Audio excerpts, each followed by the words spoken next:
Dahil matured ka na, pagod ka na sa toxic na relasyon, ayaw mo na ng drama. Kaya ang hinahanap mo ay isang matured na lalaki. Yung merong mataas na emotional intelligence, mataas na pang-intindi at pang-unawa.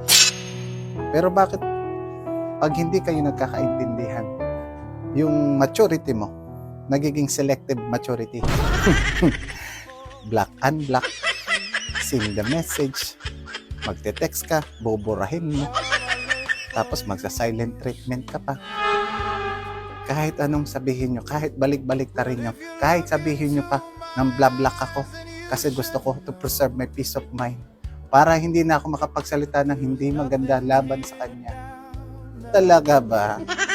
Kasi kahit anong sabihin mo is a sign of immaturity. Kita mo?